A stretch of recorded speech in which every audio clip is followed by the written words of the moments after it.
Gold rates విపరీతంగా పెరిగిపోతున్నాయి. ఇప్పుడు 1,65,000కి వచ్చేసింది. సో, ఒక తులాన్ని చూసుకున్నట్టే అంటే, ఈ టైంలో గోల్డ్ కొనడం కరెక్టేనా?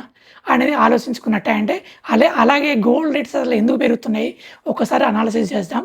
So, US federal reserve rate cut చేస్తుందన్న ప్రచారంతోని ఇన్వెస్టర్లందరూ సేఫ్ హేవన్‌గా ఉండాలని గోల్డ్ వైపు ఇన్వెస్ట్‌మెంట్ చేస్తున్నారు. అలాగే సెంట్రల్ బ్యాంక్స్ ఏవైతే ఉన్నాయో ఆర్‌బీఐ కావచ్చు, లేదంటే యూఎస్ ఫెడరల్ రిజర్వ్ కావచ్చు, లేదంటే people's bank of China or people's bank of Japan, ఈ సెంట్రల్ బ్యాంక్స్ అన్నీ కూడా గోల్డ్‌ని పర్చేజ్ చేయడం స్టార్ట్ చేసినాయి రిజర్వ్ కొరకు. సో, ఇది కూడా ఒక డిమాండ్‌ని క్రియేట్ చేస్తున్నది. సో, ఇట్లా సప్లై అనేది తక్కువున్నది, డిమాండ్ ఎక్కువున్నప్పుడు గోల్డ్ రేట్ పెరుగుతున్నది. అలాగే ఇండియాలో సెంటిమెంట్స్ ఎక్కువ ఉంటా ఉంటాయి. సో, ఏదన్నా ఫంక్షన్ అయినప్పుడు దీపావళికి, తర్వాత ఇంకేదైనా ఫంక్షన్ అయినప్పుడు గోల్డ్ ఎక్కువ పర్చేస్ చేస్తా ఉంటారు. సో, గోల్డ్‌తోని ఒక అటాచ్‌మెంట్ ఉంది. ఇన్‌ఫ్లేషన్ పెరిగినప్పుడు గోల్డ్‌ని ఒక స్టెబిలిటీగా ఒక ఏది మనకు ప్రైస్ సేఫ్‌గా సేఫ్ హెవెన్‌గా చూస్తా ఉంటారు. అందుకే గోల్డ్ రేట్స్ అనేది పెరిగిపోతా ఉన్నది. సో, ఇవి ఈ ఫ్యాక్టర్స్ చూసుకున్నట్టంటే అసలు గోల్డ్ మన పోర్ట్‌ఫోలియోలో ఎంత ఉండాలి? 10-15% ఐడియల్‌గా ఉండాలి. కానీ కొంతమంది ఇన్వెస్టర్లు ఏం చేస్తున్నారంటే మొత్తం గోల్డ్ కొనేస్తా ఉన్నారు. This is not a right approach అండి. తర్వాత అలాగే దీనికంటే బదులుగా గోల్డ్ ఈటీఎఫ్, ఎస్ఐపీలు ఉంటా ఉంటాయి.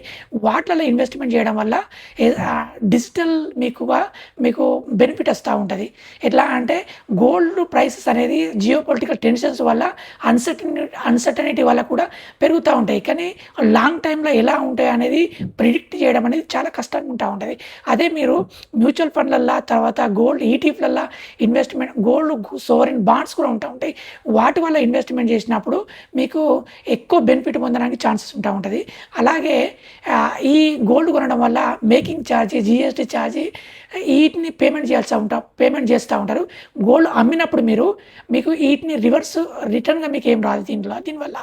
అలాగే దీని మీద ఇంట్రెస్ట్ అనేది ఏం రాదు. సో, వెల్త్ క్రియేషన్ అనేది ఏం జరగదు గోల్డ్ వల్ల. గోల్డ్ కొనడం వల్ల ప్రొటెక్షన్ ఉంటా ఉంటది. స్టెబిలిటీ ఉంటా ఉంటది. బట్ దానికి కూడా ఒక లిమిట్ ఉంటా ఉంటది. ఎక్కువ మొత్తంలో గోల్డ్ కొని వెల్త్ క్రియేషన్ చేయలేం గదా! కాబట్టి వెల్త్ క్రియేషన్ జరిగే దగ్గరనే మనం అసెట్‌ని ఎక్కువ పెట్టాలండి. సో, ఇదండి ఈరోజు మనం మాట్లాడుకున్నది. గోల్డ్‌ని